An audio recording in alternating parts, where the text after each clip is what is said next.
Arya's voice rippled through the crystalline waters of the coral palace, her melody weaving through the grand hall like liquid silver. The healing magic in her song knitted together a young merman's torn fin, the tissue regenerating with each note she sang. Around her, the citizens of Thalassia watched in reverence. Among all the sirens in the kingdom, Arya possessed the most powerful gift, a voice that could heal wounds, calm storms, and, some whispered, even raise the dead. "Your Highness grows stronger each day," her mentor, Elder Moira, observed, as Arya finished her work. "The kingdom is blessed to have such magic in our royal bloodline." But Arya felt the weight of that blessing like chains. Her voice wasn't truly hers. It belonged to her people, to her duty. She couldn't sing for joy without someone asking for healing. She couldn't laugh without someone analyzing the magical resonance.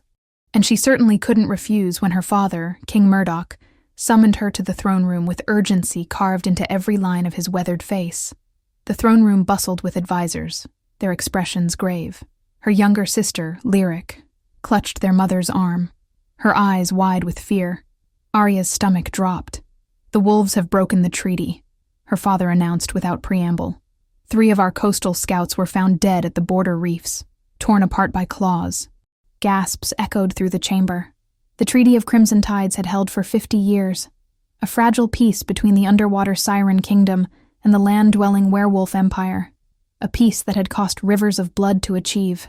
"It's a declaration of war," General Kitos growled, his scarred face twisted with rage. "We must strike first before the Alpha King mobilizes his full army." "No," Arya heard herself say. All eyes turned to her. "We don't know the full circumstances. Let me go to the surface. Let me speak with the Alpha King's court and seek the truth." Her father's eyes widened. "Absolutely not. You are the crown princess, the kingdom's greatest treasure. I won't hand you to those monsters." "Then send me," Lyric volunteered, stepping forward.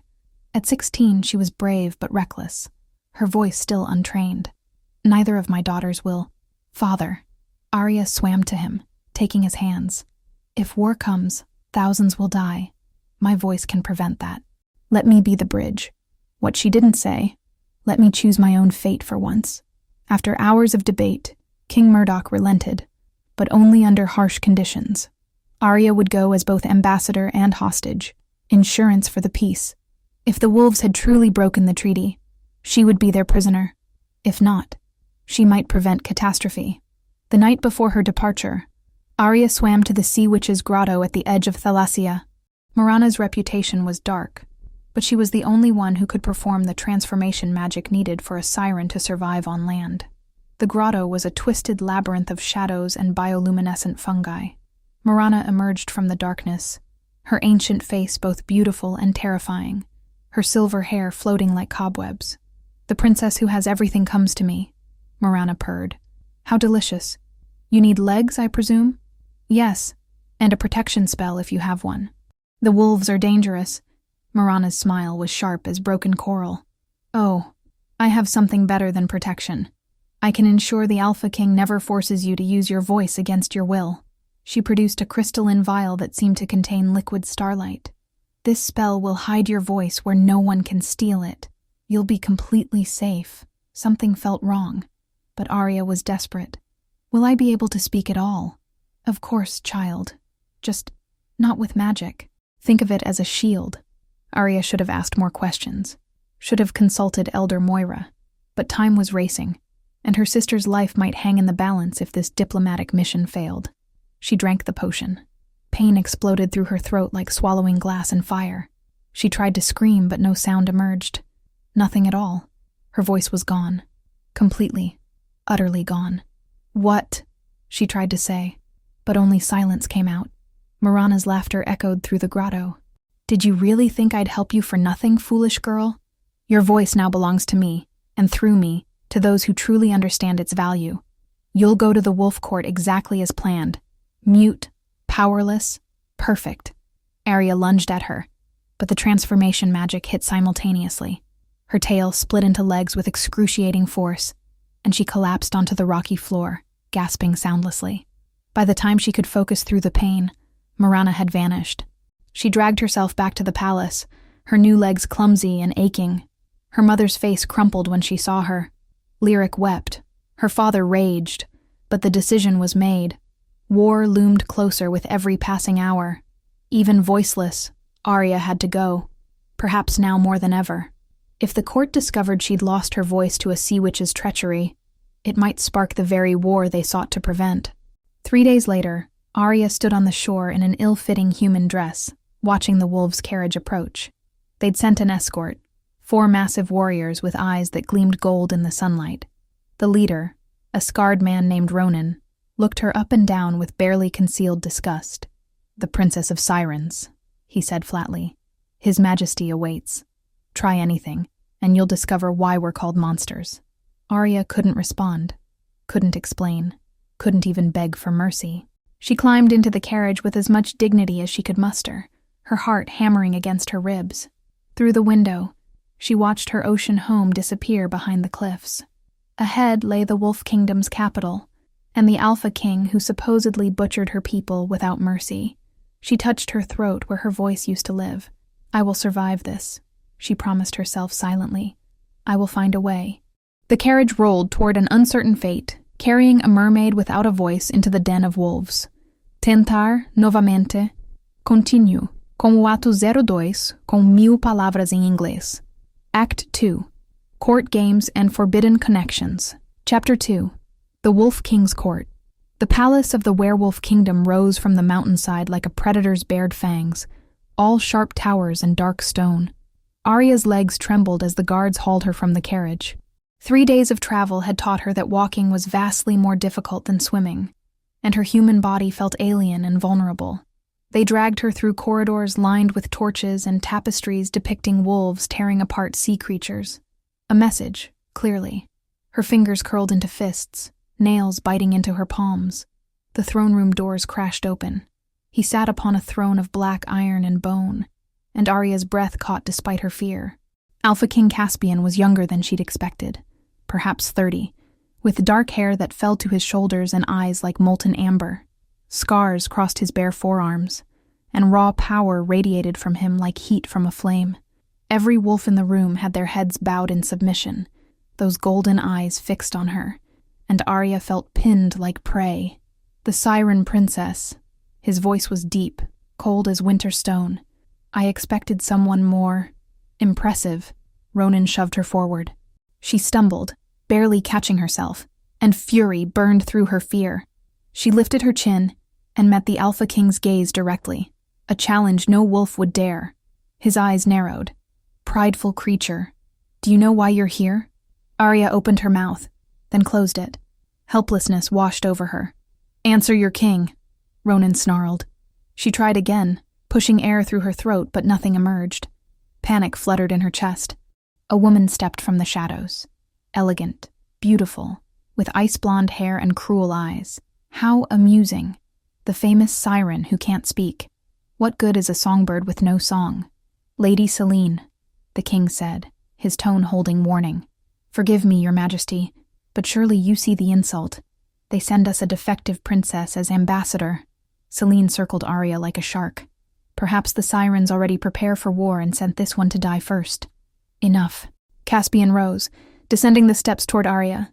He moved with lethal grace, every inch the apex predator. He stopped mere inches away, towering over her. "Can you write?" Arya nodded quickly. "Bring parchment and ink." He studied her face with unsettling intensity. "Your scouts died because they crossed into our territory and attacked a fishing village. We responded in self-defense. 3 wolves also died in that skirmish. Children among them." Arya's eyes widened. That wasn't what her father had been told. A servant rushed forward with writing materials. Arya's hand shook as she wrote. "I was told wolves attacked first, killed our scouts unprovoked." Caspian read it, and something dangerous flashed across his face. "Someone is lying to start a war. You'll remain here while we investigate. If your people attack, you die first. Understand?" She nodded, throat tight.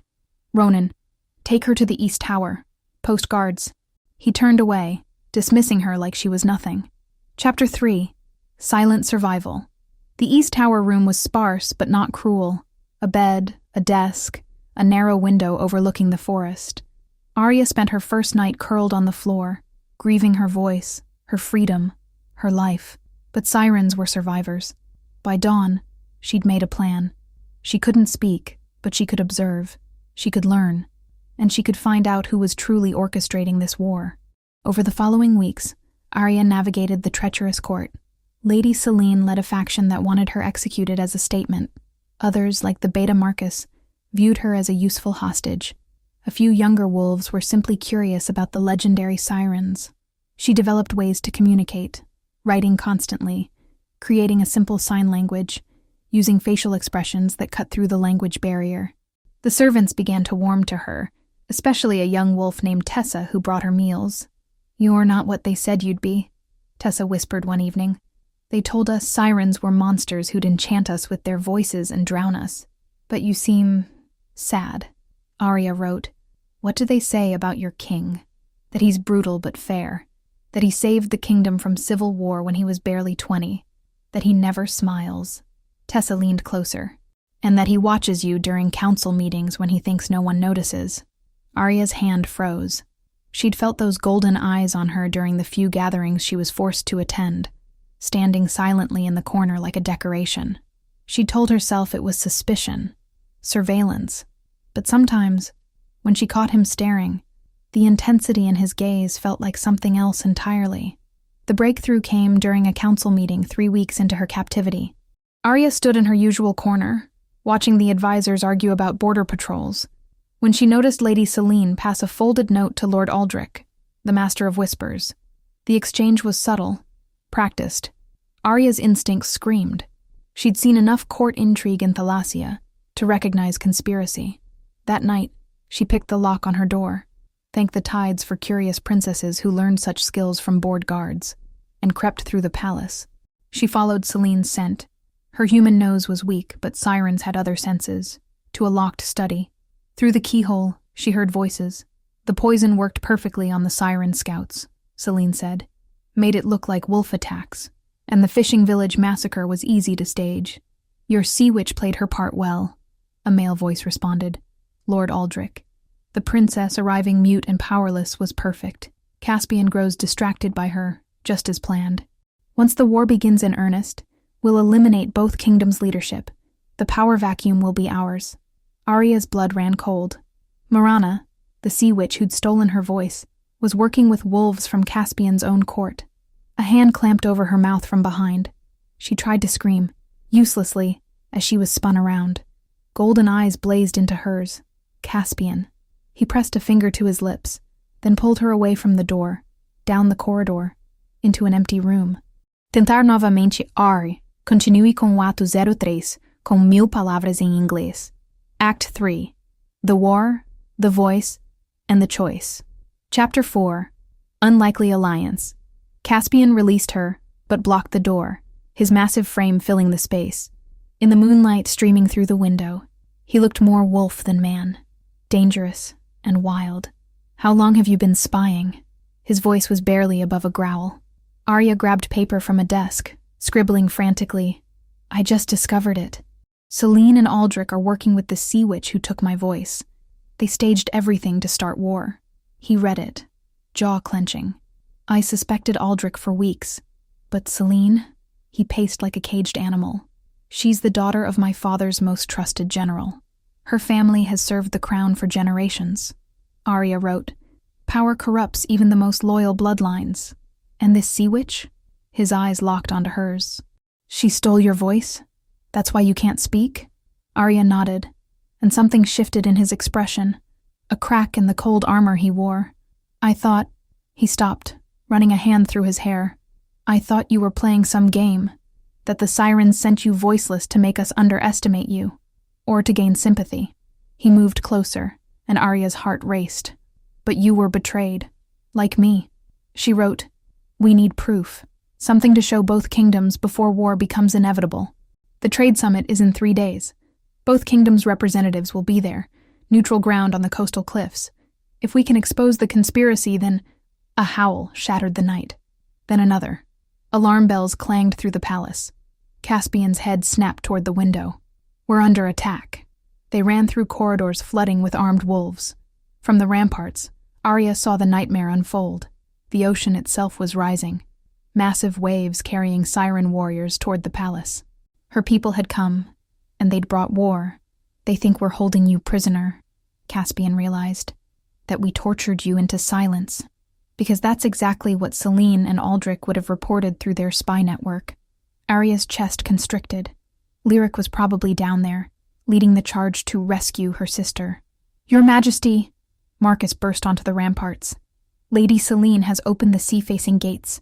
The sirens are flooding the lower levels. Treachery upon treachery. Caspian's eyes blazed gold as his wolf surged forward. Seal the inner keep. Protect the civilians. I'm going down there. Arya grabbed his arm. When he looked at her, she shook her head violently, then pointed to herself and the battle below. You can't fight without your voice, he said. Without your magic, you're... She drew herself up to her full height and glared at him with every ounce of royal authority she possessed. Then she wrote one word. Together. Something passed between them in that moment. Recognition, respect, and something far more dangerous that made her skin feel too tight. Together, he agreed roughly. But stay close to me. Chapter 5. The voice returned. The battle was chaos. Siren warriors clashed with werewolves in the flooded courtyards, water and blood mixing on ancient stone.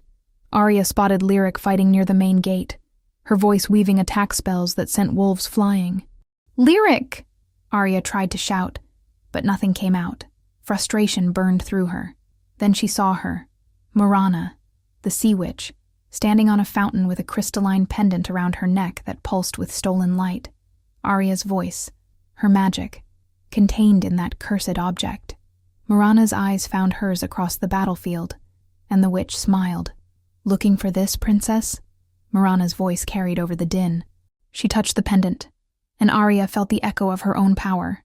So close, yet impossibly far. Such beautiful magic, wasted on a naive girl. I've put it to much better use, haven't I? Selene emerged beside the witch, sword drawn. Kill the Alpha King. I'll handle the princess. Caspian shifted partially, his wolf features emerging. Claws, fangs, eyes blazing. He was magnificent and terrifying. You betrayed your own people, Selene. For what? Power? For evolution! Selene lunged. Your father's weak peace has made us soft. We should rule both land and sea, not cower behind treaties. They clashed with brutal force. Arya tried to reach Morana, but the witch sent waves crashing toward her. Without her voice, without her magic, Arya was just a girl in a soaking dress, stumbling on legs she barely knew how to use. She fell hard, salt water flooding her mouth. For a moment she was drowning in air, the cruelest irony for a siren. Then strong hands pulled her up. I've got you. Caspian's voice was rough, desperate. Blood streaked his face from a wound on his temple. We need to get you out of here. No. Arya shook her head violently. She pointed at Morana, at the pendant, then at her own throat. He had to understand. His eyes widened. Your voice is in that necklace? She nodded. Then we take it back. He looked at her with an intensity that stole what little breath she had left. When I tell you, run for her. I'll create an opening. What happened next felt like destiny clicking into place. Caspian howled, a sound that shook the very stones of the palace, and every wolf in the courtyard answered. They swarmed Morana's position, forcing her to use Arya's stolen magic defensively. Arya ran. Her weak human legs carried her forward through water and blood and chaos. Selene tried to intercept her, but Lyric's voice blast sent the traitor flying. Arya! Lyric's eyes were wide with shock, seeing her sister alive and fighting. Morana turned too late. Arya crashed into her, and they tumbled into the fountain. The witch was stronger, clawing at Arya's face, but desperation made Arya vicious. She grabbed the pendant and yanked with all her strength. The chain snapped. The moment the pendant touched Arya's skin, magic exploded through her like lightning through water. Her voice came rushing back, not just returned, but amplified by weeks of silence, by suffering, by the bond she'd formed with the Wolf King who'd fought beside her. She sang,